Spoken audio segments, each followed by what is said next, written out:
his resume is awful. Awful. Right? The fights that he's had recently, quite frankly, I don't want to go in too hard because I like the guy and I like the team, but he had an opportunity to move up and fight Demetrius Andrade when he moved to middleweight. He said no, right? Then he went and fought nobody about 8 times. Then he's just had the opportunity to fight Janibek for the world title, and he said no. Like, I don't know what they are doing with Jaime Munguía. I think he's a good fighter. I think he looks great. I think he could be a superstar, but it is just the worst matchmaking from Golden Boy I've ever seen. Ever seen. And the last guy, that was unbelievable. I mean, it was bad leading up to that. That is Eddie Hearn talking about Munguía. And that's really not even the shocking part. It's the fact that this fighter can maintain a fan base while them knowing that he's taking lesser fights when he could be giving them better quality opposition and could just raise his position in boxing altogether. It seems like now all these fighters are moving like franchise champions. But this is what boxing has come to, and this is where we're at now with it. You know, even the guys on the lower levels ain't having it, you know, but there's something to say when guys are turning down title shots and basically opportunities to become a bigger star and to be put in a higher position in boxing.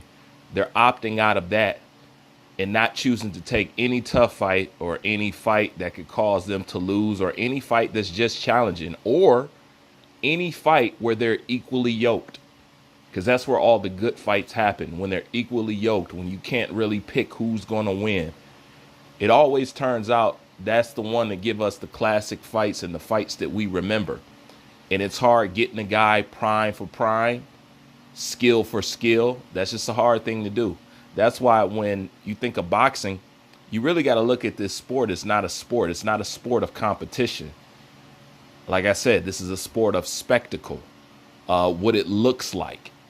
The story behind it, rather than this guy's good, he got the record, let's see these two guys mix it up. Fights are not made like that. Fights are made whatever they think is going to put asses in seats or whatever facilitates the future of the boxer that they're promoting. And that's just where we're at with it now. And all this is brought to you by the love of fanboys. Because if you didn't have the fanboys who will accept Munguía turning down these opportunities, but still choose to support him and still want to see him fight and all that other stuff, then this is what you get. You know, this is why I took up my positioning about Tank. This is why can't nobody come to me and say nothing to me about no Tank, because until we can apply this across the board with everybody, I just don't want one person singled out or two people singled out or just this group over here singled out. Everybody needs to be put on blast.